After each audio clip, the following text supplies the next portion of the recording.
presidente, muchas gracias. Antes que nada quería agradecerle la gestión que hizo su gobierno junto con el gobierno de los Estados Unidos para liberarnos después de que el dictador Nicolás Maduro nos detuviera en Venezuela. Todavía no nos regresan nuestros equipos ni la entrevista. Yo sé que usted no le quiere llamar dictadura a Venezuela, pero nosotros lo vivimos en carne propia. Pero estoy aquí no para hablar de Venezuela, sino para hablar de México y le tengo dos preguntas.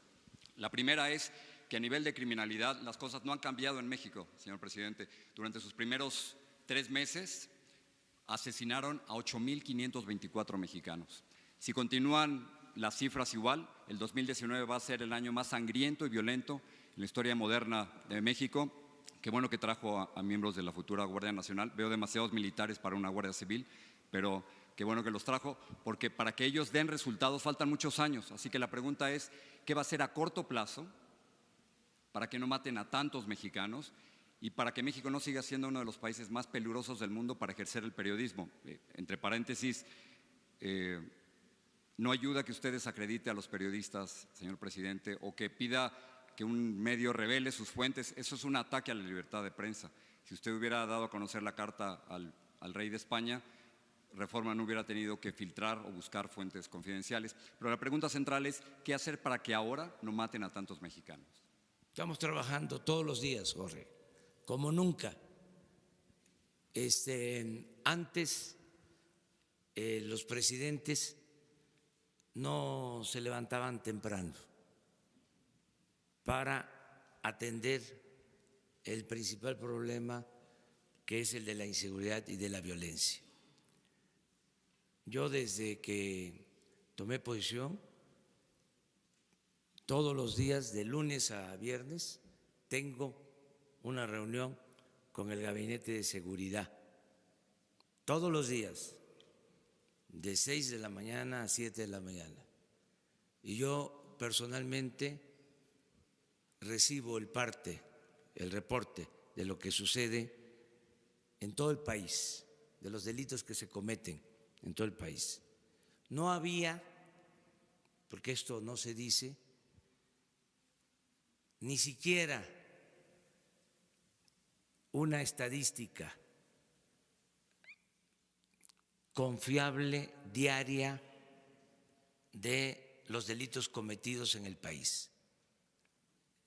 Los presidentes no se hacían cargo de este tema, delegaban solamente que se presentara un asunto grave y desgraciadamente pues eso era casi del diario.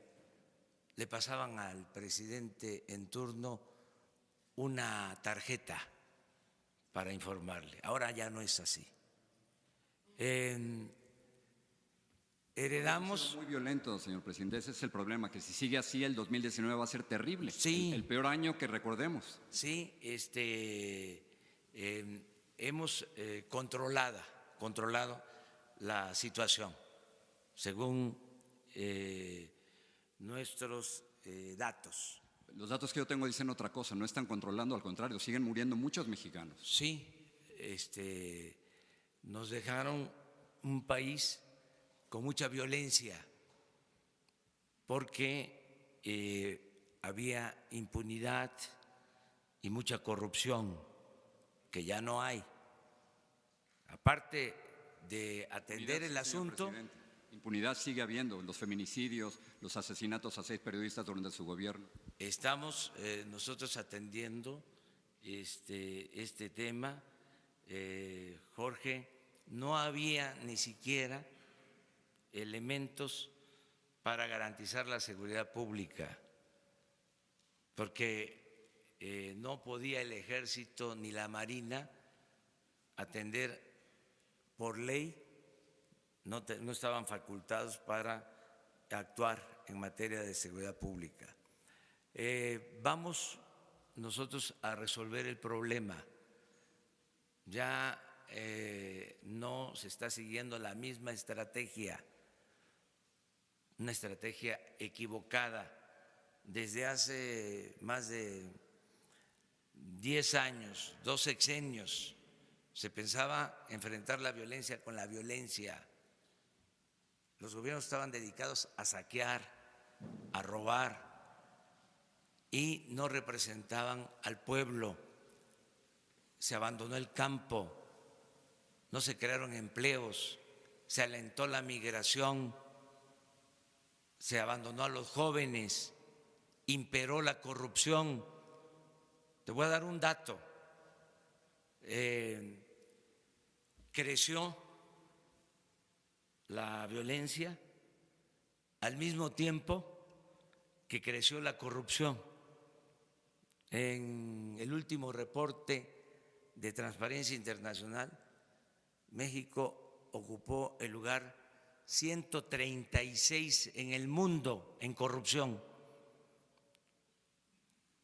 Y con la política neoliberal que ya cancelamos, que ya no se va a aplicar porque fue una política de pillaje, de saqueo, apenas se creció en 36 años al 2% anual. México fue de los países con menos crecimiento económico. Y si no hay crecimiento económico, no hay empleos. Y si no hay empleos, no hay bienestar. Y si no hay bienestar, no puede haber paz y tranquilidad. Entonces, ¿qué hacían? Operativos, cárceles, queriendo enfrentar la violencia con la violencia. Ya esa política no se continúa. Ahora estamos atendiendo a la gente humilde, a la gente pobre, para que, sobre todo los jóvenes, no se vean obligados a tomar el camino de las conductas antisociales. Todo esto nos va a llevar algún tiempo, pero ya comenzó esta nueva política y esto tiene como complemento la perseverancia, la coordinación.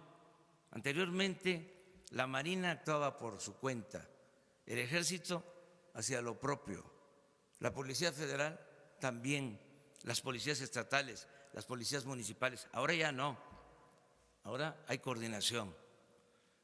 Ahora se aprobó una reforma constitucional. Pero no resultados, señor presidente. Claro que sí hay resultados. Las cifras indican que sigue aumentando el número de asesinatos, 8.524 en los 3 meses primeros. No han aumentado. No, claro que han aumentado, por No, supuesto que sí. Yo tengo otra información. ¿Son cifras de su propia Secretaría de Seguridad? Sí, pero yo te invito para que las revisemos. ¿Esas no son ciertas? ¿Las cifras de las de nosotros no son ciertas. No, le pregunto que si las cifras de su Secretaría de Seguridad no son ciertas. Dicen que murieron 8.524 mexicanos en los primeros 3 meses. Vamos viéndolas. Yo no te voy a decir, porque no me gusta decir mentiras. A ver, ¿por qué no pones la gráfica del promedio diario? Sí, pero no es cuestión de promedio diario, es cuestión de cuántos mexicanos han muerto durante los primeros 3 meses. No. Y yo traigo mis fuentes aquí. En dos sexenios,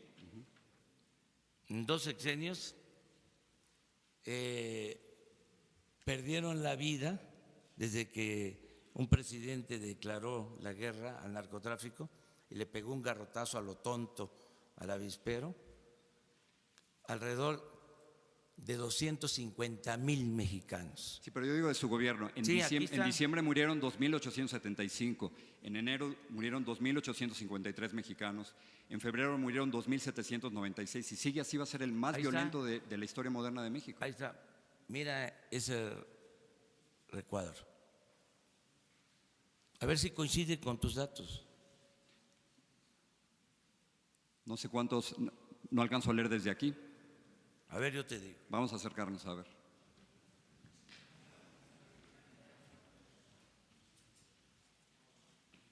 Promedio diario. Es que no lo oyen aquí. Promedio diario. 79. Diciembre. Enero, 75. Febrero, 83. Marzo, 77. Pero las cifras totales son… No. Las cifras totales, o sea, no las tengo, pero te las voy a dar.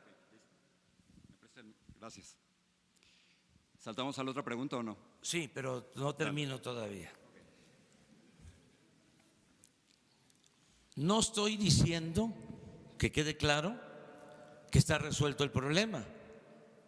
Lo que estoy diciendo es que hemos mantenido los niveles que existían anteriormente, o se revirtió la tendencia que traíamos sobre el delito de homicidios. Es ahí donde no coincidimos. Yo no veo ninguna que se ha revertido absolutamente Sí, nada. pero vamos poco a poco y mi compromiso es que van a bajar los homicidios. Ya lo hice cuando fui jefe de gobierno en la Ciudad de México. Cuando llegué eran 3 homicidios diarios y dejé un promedio de 1.8. Bajé 30% los homicidios cuando fui jefe de gobierno en la ciudad. Es lo que aspiro ahora, es el compromiso que tengo. Entonces, vamos a resolver esto. En cuanto a lo que dices del Reforma, yo creo que garantizando la libertad de expresión, sin censura, no hacer lo que se hacía anteriormente, cuando el Reforma protegía a gobiernos del periodo neoliberal, que protegió a Salinas, que protegió a Zedillo y a todos, y que incluso tengo pruebas de que ayudó a legitimar el fraude electoral del 2006 y apoyó mi desafuero, porque es un partido, sí, es un partido, es un periódico conservador, ¿sí? Pero independientemente de esa postura conservadora, cuyo distintivo es la hipocresía, independientemente de eso, siempre se les va a garantizar el derecho a manifestarse. Nunca jamás… Revelar las fuentes, no. Yo orgullosamente llevo mucho tiempo trabajando en Reforma y eso no es cierto. Vamos nosotros a atentar en contra del periodismo. No va a pasar lo que sucedió, y ellos no dijeron absolutamente nada, cuando un gobierno de derecha, conservador, expulsó a José Gutiérrez Vivó, lo desterró, o lo que pasó en el sexenio pasado con Carmen Aristegui. Eso jamás, Jorge, va a suceder. Pero ¿no cree que revelar las fuentes, pedir que revelar las fuentes es un ataque a la libertad de prensa? No, no es ningún ataque. Es que si lo es, hay periodistas que van a la cárcel para no revelar las No, fuentes. pero… Ningún periodista, señor presidente, va a revelar las fuentes, ninguno. no. Y si usted hubiera publicado la carta, no hubieran tenido que usar fuentes confidenciales. Pero que no revelen las fuentes, Jorge. No es obligatorio, ni va a haber coerción, no va a haber represión. O sea, ya no está pidiendo que revelen las fuentes. No, si lo dije desde el principio. No, usted había dicho otra cosa. No, usted había pedido que lo revelaran dije las fuentes. Desde el principio, el primer día dije, y si no quieren revelar la fuente, que no las revelen. Que no lo van a revelar. No le hace. Pero ninguno de nosotros las va a revelar. No. ¿Sabes por qué lo dije? Porque quiero ejercer mi derecho a la réplica. Y nosotros a la libertad de prensa. Eso es todo. Y que haya diálogo circular. Entonces, ¿por qué ellos sí pueden plantear que haya transparencia y yo no puedo pedir que haya transparencia? Sí, pero no revelar las fuentes, No, jamás. No. En este caso se trata de una carta que se envió a un gobierno extranjero y que de repente aparece publicada en el periódico Reforma. Entonces, ese es nuestro trabajo. Por eso, si no la quieren revelar las fuentes, no hay ningún problema.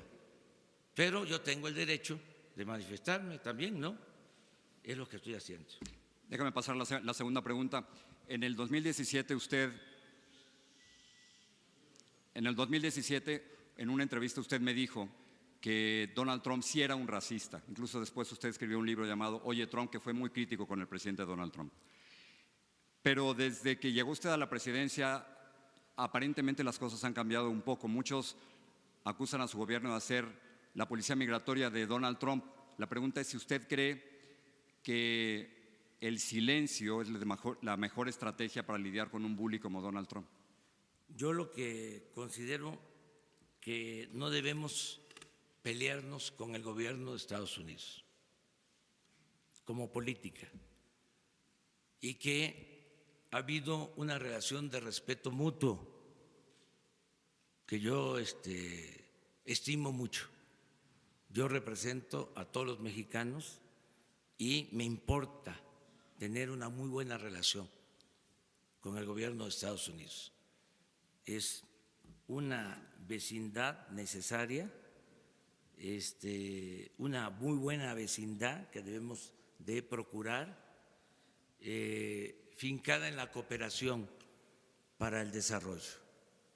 Y no voy a caer en ninguna provocación, no me voy a enganchar en un debate con el presidente de Estados Unidos cuando tenemos en Estados Unidos 24 millones de mexicanos, 12 millones que nacieron en México y 12 millones de padres mexicanos. Entonces, voy a actuar de manera responsable.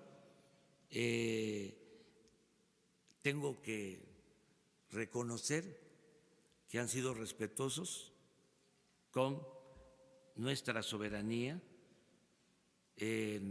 Cuando se negoció el Tratado de Libre Comercio y el gobierno anterior y el gobierno de Estados Unidos, el gobierno actual, querían establecer un capítulo de energía que comprometían nuestra soberanía en el manejo del petróleo, dijimos no. Y se rompieron las pláticas y después de un tiempo se restablecieron las pláticas y se aceptó nuestra propuesta para que México siga siendo un país libre, soberano en esta materia y en todo. Pero esto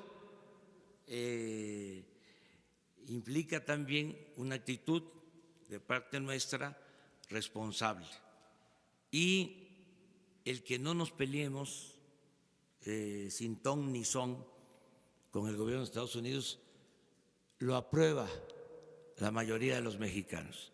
Quienes quisieran que nos peleáramos son nuestros adversarios. Acabo de estar hace poco en Poza Rica, Veracruz, y en un mitin pregunté a la gente, ¿quieren que le conteste al presidente Donald Trump o que actuemos con prudencia? Por unanimidad, habían como 3,000, como 5,000 personas, todos levantaron la mano para decir prudencia. Y esos son mis asesores. Yo escucho mucho a la gente todos los días, porque muchas veces los expertos se equivocan. Y se equivocan, entre otras cosas, porque no recogen los sentimientos de la gente, teorizan demasiado o tienen prejuicios ideológicos. Lo que hay en el fondo, Jorge, en México y en otras partes, que además no debe por qué considerarse un defecto o algo que afecte a la vida pública, lo que hay en el fondo es que son posturas distintas. O sea, ya no hablemos de capitalismo, socialismo, de fascismo, de neoliberalismo. Hablemos de que siempre han habido dos posturas, dos corrientes de pensamiento, el pensamiento conservador y el pensamiento liberal. No hablemos de derecha o de izquierda. Sí, hay en México un partido, o sea, no formal, real, que es el Partido Conservador, y existe afortunadamente un partido liberal. Entonces, los del Reforma y otros grupos, con todo su derecho, pertenecen al Partido Conservador. En apariencia se presentan como liberales, pero no lo son. Entonces, sí tenemos esta discrepancia, pero es bueno el debate, la pluralidad, el que podamos ventilar estas cosas. Esto es la democracia. En las dictaduras es un pensamiento único, no se puede expresar nada, se limita la libertad o todas las libertades. La democracia es esto que estamos haciendo ahora, o sea que podemos discrepar, pero nos respetamos y esto es sano para la vida pública del país y nos da muchísimo gusto que estés tú aquí. Gracias.